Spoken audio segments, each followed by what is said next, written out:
अस्सलाम वालेकुम। आज इस कोर्स का सेशन नंबर 2 है और इस सेशन के अंदर हम लोग आगे फर्दर डिस्कशन करेंगे ड्रॉप शिपिंग के ऊपर।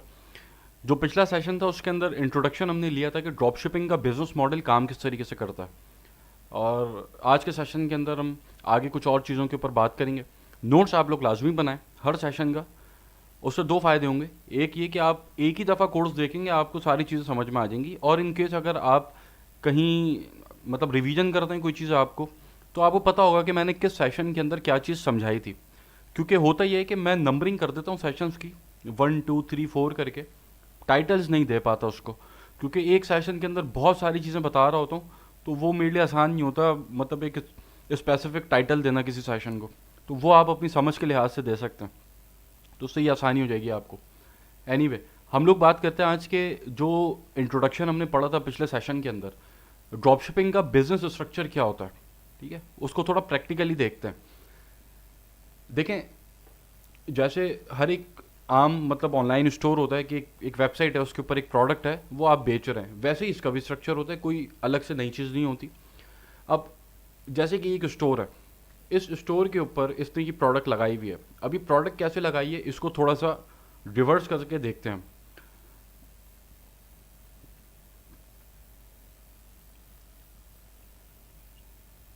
ये जो मैं स्टेप्स परफॉर्म कर रहा हूँ ये आगे भी जब हम प्रोडक्ट रिसर्च करेंगे तो आप लोगों में बताऊंगा, इसको अभी छोड़ दें। अब मैंने देखा कि अली एक्सप्रेस के ऊपर एक प्रोडक्ट है जो $2.17 की मिल रही है। अच्छा, अब सप्लायर कोई भी हो सकता है, अली एक्सप्रेस हो सकता है, सीजे ड्रॉप शिपिंग हो सकता है, और हज़ार तरह के सप्लायर्स हैं। जो सप्लायर वाले सेक्शन के अंदर हम आएंगे तो सीखेंगे वो सारी चीज़ें। अभी मैं अली एक्सप्रेस को एज एन एग्जाम्पल ले रहा हूँ। ये मैंने देखा यार, ये एक प्रोडक्ट है, अच्छी प्रोडक्ट है, और ये इस प्राइस के ऊपर अली एक्सप्रेस के ऊपर मिल रही है।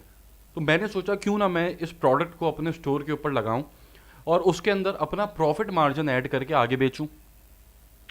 मैंने क्या किया, अली एक्सप्रेस से प्रोडक्ट उठाई और अपने स्टोर के ऊपर $16 की लगा दी। अब ये $16 की क्यों लगाई है, इसके पीछे कॉस्टिंग होती है, प्रोडक्ट कॉस्टिंग। वो प्रोडक्ट हंटिंग के ऊपर आएंगे तो सीखेंगे। अब मैंने इसके अंदर अपने एक्सपेंसेस ऐड किए, अपना प्रॉफिट मार्जिन ऐड किया और इसके ऊपर एड्स चला दिए, मार्केटिंग शुरू कर दी इसकी। अब जब मेरे स्टोर के ऊपर ट्रैफिक आया और किसी ने आकर ये मुझसे प्रोडक्ट खरीद ली, तो जब उसने मुझसे प्रोडक्ट खरीदी तो मैंने उसने ऑर्डर तो मेरे स्टोर पे किया है, तो मैंने सिंपली उसका ऑर्डर जाकर अपने सप्लायर को प्लेस कर दिया और सप्लायर ने मेरे कस्टमर को उस प्रोडक्ट को शिप कर दिया, और बीच में मैंने अपना प्रॉफिट मार्जिन रख लिया। ठीक है, ये हमने इंट्रोडक्शन पढ़ा था ड्रॉप शिपिंग का। स्ट्रक्चर इसका इस तरीके से काम कर रहा होता है। अब स्टोर जो होते हैं ड्रॉप शिपिंग के, वो कितनी तरह के होते हैं? मेनली दो तरह के स्टोर्स होते हैं, एक जनरल स्टोर होता है और एक नीश स्टोर होता है। दोनों के अपने फ़ायदे हैं और दोनों के अपने नुकसान हैं। लेकिन मैं क्या रेकमेंड करता हूँ, मतलब जब आप ड्रॉप शिपिंग के अंदर आ रहे हैं तो आपने क्या करना है, मेरी रिकमेंडेशंस के अकॉर्डिंग जनरल स्टोर के ऊपर काम करना है। क्यों करना है उसके रीजंस अभी हम समझ लेते हैं क्या है। सबसे पहले तो आपके पास खेलने के लिए ग्राउंड बहुत बड़ा होता है। जब आप एक जनरल स्टोर बनाते हैं, जैसे कि ये एक जनरल स्टोर है, ठीक है, ये एक जनरल स्टोर है और ये एक जनरल स्टोर है, ये एक नीच बेस्ड स्टोर है। ठीक है, ये स्टोर मैंने कैसे निकालें ये भी आगे हम सीखेंगे। तो जब आप किसी जनरल स्टोर के ऊपर काम कर रहे होते हैं तो खेलने के लिए आपके पास ग्राउंड बहुत बड़ा होता है। ठीक है, उसके ऊपर आप हज़ार तरह की प्रोडक्ट्स को टेस्ट कर सकते हैं। जबकि जब आप किसी नीच बेस्ड स्टोर के ऊपर काम कर रहे होते हैं तो आपके पास एक पर्टिकुलर नीच होती है जिसके अंदर आपने काम करना है, उससे बाहर आप जा नहीं सकते। अब सारा गेम ही प्रोडक्ट का है। ड्रॉप शिपिंग के अंदर एक प्रोडक्ट अगर आपको मिलेगी तो वो आपको बना भी देगी, वही आपको तबाह भी कर देगी। ठीक है, तो सारा गेम जो है वो प्रोडक्ट का है। तो जनरल स्टोर के अंदर सक्सेस रेट ज़्यादा इसीलिए होता है कि वहाँ पर आपके पास प्रोडक्ट सिलेक्शन के लिए ग्राउंड बहुत बड़ा होता है, आप बहुत सारी प्रोडक्ट्स उसके ऊपर टेस्ट कर सकते हैं। जबकि नीच स्टोर के ऊपर ऐसा नहीं है, आपको एक छोटे से ग्राउंड के अंदर खेलना है, उसी के अंदर आपने अच्छी प्रोडक्ट को निकालना है और उसको मार्केट करना है। ठीक है, तो यहाँ पर सक्सेस रेट थोड़ा सा कम होता है। अब आप तो नए हैं, बजट भी आपके पास कम है, तो आपने जनरल स्टोर की तरफ जाना है। नीच स्टोर की तरफ भी आप जा सकते हैं जब आपके पास एक्सपीरियंस आ जाए। एक्सपीरियंस गेन करने के बाद फिर तो कोई रूल आप पे इंप्लीमेंट होता ही नहीं है, फिर तो आप जो चाहें करें, एक्सपीरियंस होना चाहिए, वरना पैसा डूबने के चांसेस ज़्यादा होते हैं। दूसरी एक अहम बात कि जनरल स्टोर के अंदर कस्टमर की साइकोलॉजी इन्वॉल्व होती है। वो कैसे होती है देखें, किसी भी बिजनेस को करने के लिए जो कंज्यूमर बिहेवियर है उसको समझना बहुत ज़रूरी है। अगर आप अपने कंज्यूमर का, जो आपकी प्रोडक्ट का कंज्यूमर है, उसका बिहेवियर समझ गए तो आप उसको चीज़ आसानी से बेच पाएंगे, वरना आपको वो चीज़ उसको बेचने में मुश्किलात पैदा होंगी। ठीक है। अब क्या है यहाँ पे साइकोलॉजिकल इफेक्ट क्या है? आपने कॉन्सेप्ट देखा होगा $1 शॉप का। ये अभी पाकिस्तान के अंदर भी चल रहा है और दुनिया भर में तो बहुत चल रहा है और बहुत अरसे से चल रहा है। अब एक मैं आपको छोटी सी एग्जांपल देता हूँ, उससे आपको बिल्कुल क्लियर हो जाएगा कि आपने किस डायरेक्शन में जाना है, जनरल में जाना है या फिर नीश स्टोर में जाना है। एक रोड के ऊपर एक बंदा जा रहा है, उसके सामने एक उसको दुकान नज़र आई जिसके ऊपर लिखा था $1 शॉप, और उसने उसको देखा और वो उस दुकान के अंदर चला गया। जब वो उस दुकान के अंदर जा रहा है तो उसके दिमाग के अंदर क्या चीज़ वो लेकर जा रहा है, ये मैं आपसे सवाल पूछ रहा हूँ। उसके दिमाग में कौन सी प्रोडक्ट है कि जो वो सोच कर अंदर जा रहा है मुझे लेनी है, ये मैं आपसे सवाल पूछ रहा हूँ। उसके दिमाग में कोई प्रोडक्ट नहीं है। उसने क्या देखा है? उसने देखा है $1 शॉप है, अफोर्डेबल है, सस्ती है, पहली चीज़। दूसरी चीज़, उसने क्या चीज़ महसूस की कि यार ये इसके अंदर बहुत सारे आइटम्स होंगे। ठीक है। तीसरी चीज़, जब वो दुकान के अंदर घुस रहा है तो उसको पता है कि मुझे कोई एक स्पेसिफिक प्रोडक्ट मेरे जहन में नहीं है, मैं बस जा रहा हूँ अंदर, देखता हूँ। अब वो उस दुकान के अंदर जाता है तो अंदर बेशुमार अमेजिंग किस्म की प्रोडक्ट्स उसको नज़र आती हैं, जैसे कि ये एक जनरल स्टोर के ऊपर आपको नज़र आ रही हैं, कि जिसको देखकर, हर प्रोडक्ट को देखकर उसका दिल ललचाता है कि यार वाह कितनी अच्छी प्रोडक्ट है, ये मैं ले लेता हूँ। ऑल्दो उसकी उसको ज़रूरत नहीं है, वो जस्ट एक रोड से गुजर रहा था, उसने सिर्फ आपकी शॉप देखी कि जिसके अंदर उसका परसेप्शन ये बना कि यार एक तो सस्ती दुकान है और बहुत सारे अमेजिंग आइटम्स हैं उसके पास। तो जब वो अंदर घुसेगा तो कुछ सोच के नहीं घुसेगा मुझे क्या खरीदना है, पहली बात ये। दूसरी बात ये, खरीदने के चांसेस उसके बहुत ज़्यादा हैं। क्यों? क्योंकि वो कुछ सोच के नहीं घुसा अंदर उसने क्या खरीदना है।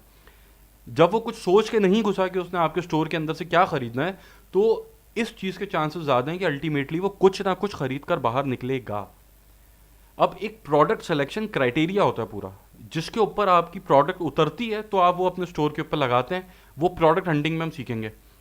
अब इसी के बरअक्स आप एक नीश स्टोर की एग्जांपल ले लें। एक बंदा रोड से गुजर रहा, सामने उसके एक नीश स्टोर आ गया, जैसे फॉर एग्जांपल ये पेट शॉप आ गई। अब वो उस पेट शॉप के अंदर सबसे पहले तो घुसेगा नहीं जब तक उसको वहाँ जो आइटम पड़े उसकी ज़रूरत नहीं होगी, पहली पॉइंट ये। दूसरा पॉइंट ये, अगर वो उस शॉप के अंदर घुस रहा है तो उस शॉप के अंदर वो अपने दिमाग के अंदर एक प्रोडक्ट लेकर घुस रहा है कि हाँ यार मुझे इस प्रोडक्ट की ज़रूरत है, अंदर जाएगा तो ही वो उसको बाय करेगा। तो यहाँ पर प्रोडक्ट खरीदने की प्रोबेबिलिटी कम है। जब तक उसको ज़रूरत नहीं है वो नहीं खरीदेगा, या हो सकता है वो आपकी दुकान के अंदर आए भी नहीं। अब यहाँ पर दो बातें हो गई। पहली बात तो ये होगी कि कस्टमर एक्वायरिंग कॉस्ट आपकी महंगी पड़ेगी आपको नीश स्टोर के ऊपर। क्यों? क्योंकि जब आप अब अपने किसी फेसबुक के यूज़र को अपना ऐड दिखा रहे हैं तो वो ऐड जब वो देख रहा है तो वो आपका ऐड देखने के बाद उसको उसकी ज़रूरत होगी तो ही वो आपके ऐड के ऊपर क्लिक कर कर आपके स्टोर पे जाएगा। आपके स्टोर के ऊपर ट्रैफिक कम जाएगा तो कन्वर्जन रेट भी कम होगा अल्टीमेटली। जबकि जनरल स्टोर के अंदर जब आप उसको अपना ऐड दिखा रहे हैं तो वो एक ऐसी वाव प्रोडक्ट है, ऐसी एक अमेजिंग प्रोडक्ट है जिसके रेट भी अच्छा है, सस्ती भी है, और उसके अंदर एक ऐसा अमेजिंग फैक्टर है कि जिसकी उस फेसबुक यूज़र को ज़रूरत नहीं है, लेकिन जब वो उसको देख रहा है तो वो अट्रैक्ट हो रहा है। अब इसको आप रिलेट करें उसी एग्जाम्पल से कि एक रोड के ऊपर बंदा जा रहा है, उसके सामने $1 शॉप आ गई। इसलिए मैं रेकमेंड करता हूँ कि स्टार्ट हमेशा आप जनरल स्टोर से करें। ठीक है। यहाँ पर कन्वर्जन के, कस्टमर कन्वर्जन के चांसेस ज़्यादा होते हैं, कुछ ना कुछ वो लेकर ही बाहर निकलता है। दूसरी बात ये कि ड्रॉप शिपिंग के अंदर शिपिंग टाइम ज़्यादा होता है। ठीक है। अगर आप एक ब्रांड खोल के बैठे हुए हैं, आपका अपना वेयर हाउस है, तो आप अपनी प्रोडक्ट को 2 से 3 दिन के अंदर डिलीवर कर देंगे। लेकिन ड्रॉप शिपिंग के अंदर अगर आप सीधे ड्रॉप शिपिंग से भी काम करें तो वहाँ पर भी आप 6, 7, 8 दिन लग जाता है डिलीवरी के अंदर। तो अगर आप कोई ऐसी चीज़ किसी को बेच रहे हैं कि जिसकी उसको ज़रूरत है तो वो इंतज़ार नहीं करेगा आपका। आप प्रोडक्ट अगर उसको लेट पहुंचाते हैं तो वो आपसे नाराज़ होगा, वो आपसे नाराज़ होगा तो आपका बिजनेस बंद हो जाएगा। ठीक है। जबकि जनरल स्टोर के अंदर क्या है कि जनरल स्टोर के अंदर उसको ज़रूरत नहीं है उस प्रोडक्ट की, उसकी ख्वाहिश है कि वो प्रोडक्ट खरीद ले।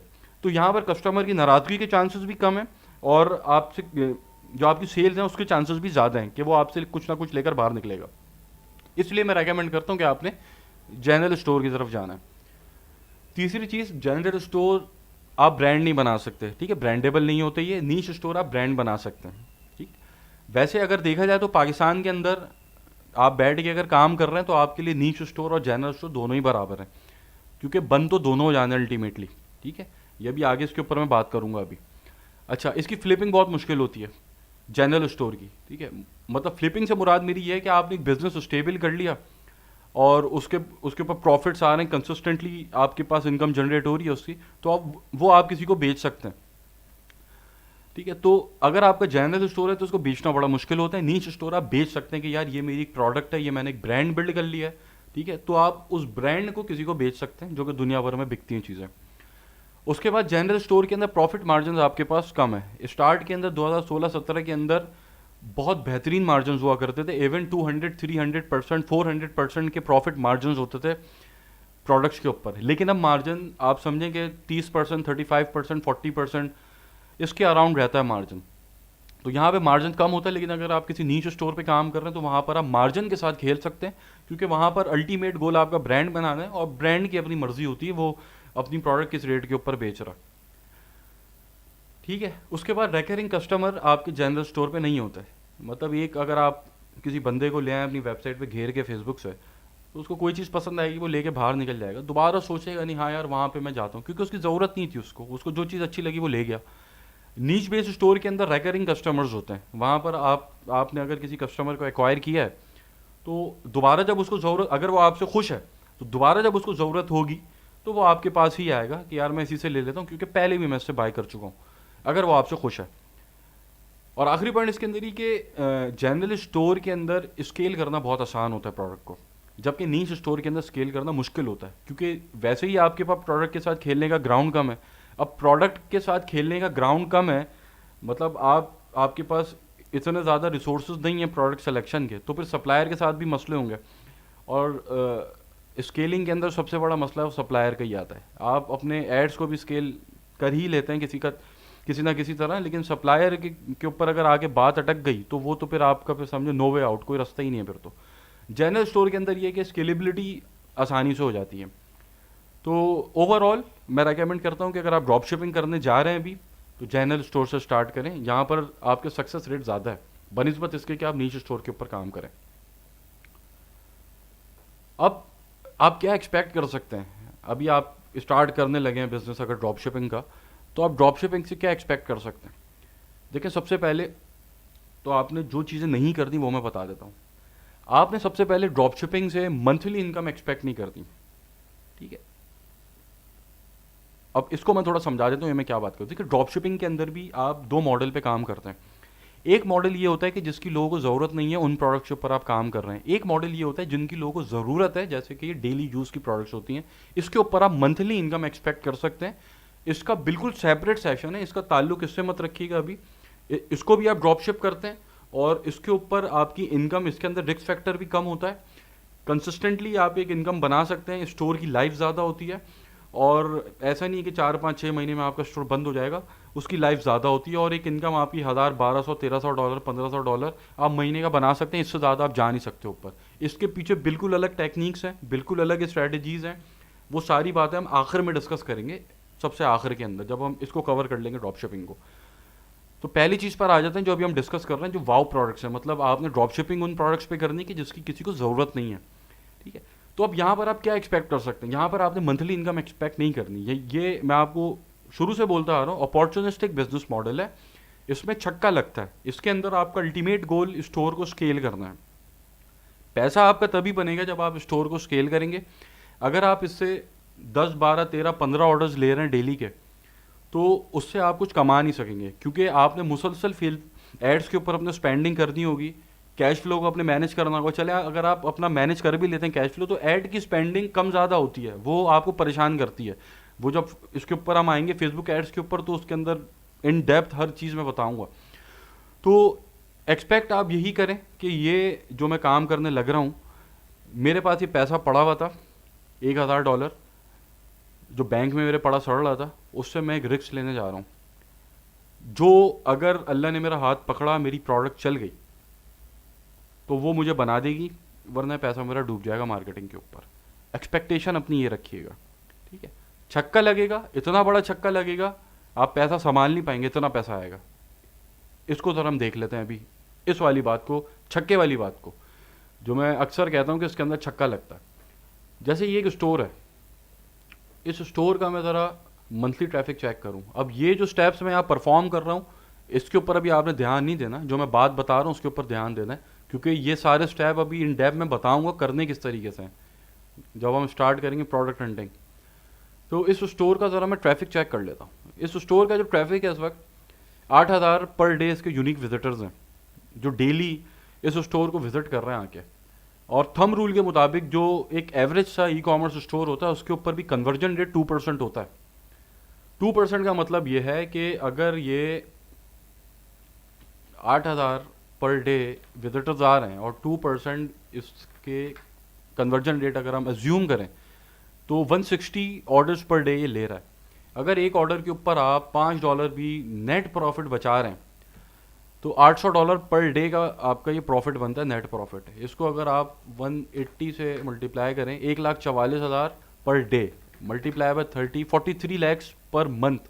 अगर ये स्टोर स्केल होने के बाद 6 महीना भी आपका चल गया, 2.5 करोड़ रुपए आप लेके बाहर निकलेंगे, 2.5 करोड़ रुपए लेके बाहर निकलेंगे। इसलिए मैं तो कहता हूँ ये एक अपॉर्चुनिस्टिक बिजनेस मॉडल है, ये छक्का लगता है इसमें, इसमें छक्का लगेगा, करोड़ों बना सकते हैं हम। ठीक है, तो ये इसके अंदर बात थी कि आप इसके अंदर क्या चीज़ एक्सपेक्ट कर सकते हैं। अब जो बात जहाँ तक रही डेली यूज़ की प्रोडक्ट्स की, उन प्रोडक्ट्स की कि जिसको कस्टमर ढूंढ रहा है, तो उसके लिए स्ट्रैटेजीज बिल्कुल डिफरेंट है। उसके अंदर आपने फेसबुक एड्स भी चलाने हैं, साथ आपने गूगल एड्स भी चलाने हैं, वो बिल्कुल अलग उसकी टेक्निक्स हैं। उससे आप 1,000, 1,200, $1,500 एक्सपेक्ट कर सकते हैं। इन प्रोडक्ट्स को आप स्केल नहीं कर सकते। तो मैं तो वैसे रेकमेंड ही नहीं करता कि आप इन प्रोडक्ट्स की तरफ जाएं, लेकिन फिर भी अगर कोई जाना चाहे तो जा सकता है। या आपको रेगुलर बेसिस के ऊपर कंसिस्टेंट इनकम आपकी जनरेट होती रहती है और रिस्क इसके अंदर कम होता है बहुत। मतलब जो अभी आप सीखेंगे कि आपने इतने हज़ार यहाँ लगाने, इतने हज़ार वहाँ लगाने, इसके अंदर ज़्यादा इन्वेस्टमेंट भी नहीं होती, क्योंकि यहाँ आपने टेस्टिंग नहीं करनी, इन प्रोडक्ट्स के ऊपर आपने टेस्ट नहीं करना, कुछ सारा पैसा टेस्टिंग में जाता है।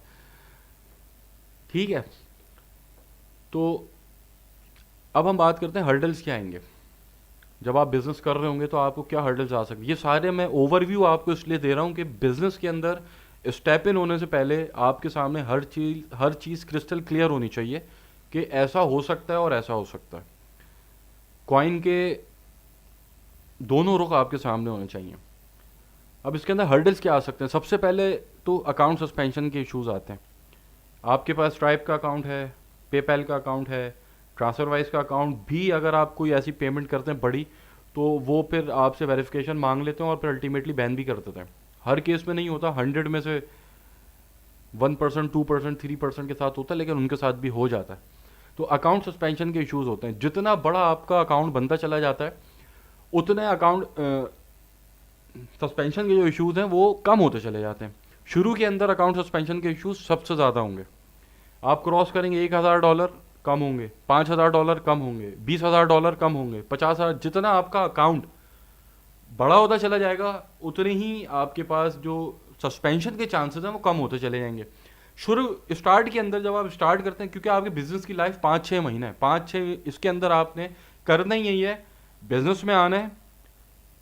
अपॉर्चुनिस्टिक बिजनेस मॉडल है, पहले बता चुका हूँ, पैसा कमाना है, बाहर निकल जाना है, क्योंकि अल्टीमेटली अकाउंट बैन हो जाएंगे। लेकिन अगर आप इसको स्केल कर जाते हैं अपने स्टोर को और आपके अकाउंट के ऊपर मतलब एक अच्छा अकाउंट बन जाता है, बड़ा अकाउंट बन जाता है, तो उसके फिर चांसेस धीरे धीरे कम होना शुरू हो जाते हैं। लेकिन शुरुआत के अंदर जब आप स्टार्ट कर रहे होते हैं तो बहुत ज़्यादा चांसेस होते हैं कि आपके अकाउंट सस्पेंड होगा। अब उसकी प्रिवेंशन क्या करनी है वो जब मैं आपको अकाउंट बना के दिखाऊंगा, स्ट्राइप का, पेपैल का, ट्रांसफरवाइज का, तो उसके अंदर मैं साथ साथ ये भी समझाता रहूँगा कि ये काम करना है और ये काम बिल्कुल ही नहीं करना कि जो आपके अकाउंट सस्पेंशन का बाइस बने।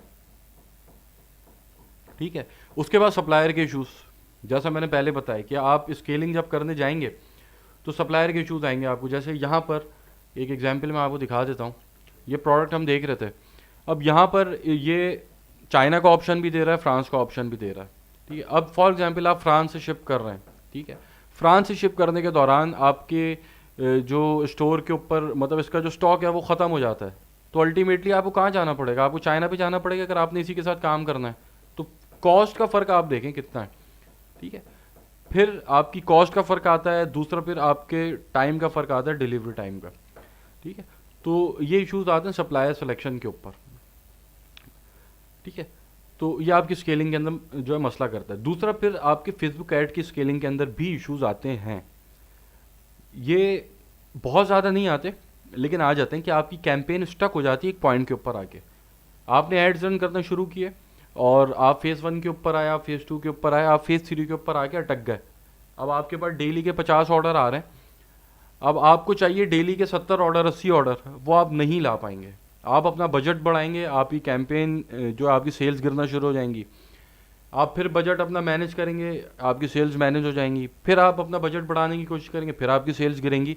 एक पॉइंट आता है कि जहाँ पर आकर आपकी कैंपेन सैचुरेट हो जाती है। अब ये जो चीज़ें अभी मैं यहाँ पर इस्तेमाल कर रहा हूँ, जो मैं आपके सामने टर्म्स इस्तेमाल कर रहा हूँ, वो आगे फेसबुक एड्स के सेशन के अंदर इन डेप्थ मैं बताऊँगा।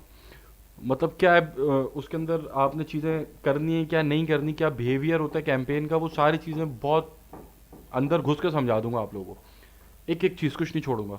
तो स्केलिंग के जो इशूज़ होते हैं ये आपकी फेसबुक एड्स के ऊपर भी आ जाते हैं कि आपकी कैंपेन स्टक हो जाएगी और फिर आप बोलेंगे यार ये तो आगे नहीं बढ़ पा रही कैंपेन। अब वो स्टक जो हो रही कैंपेन वो 50 ऑर्डर पे भी हो सकती है, 10 ऑर्डर पे भी हो सकती है, 5 पे भी हो सकती है। अब आपके पास डेली के 5 ऑर्डर आना शुरू हो गए, अब आप खुश हो गए यार ये तो मेरे पास ऑर्डर आना शुरू हो गया, मेरी प्रोडक्ट मतलब चल गई है, अब मैं इसको स्केल करता हूँ। अब वो 5-6 ऑर्डर से ऊपर आप जा ही नहीं पाएंगे।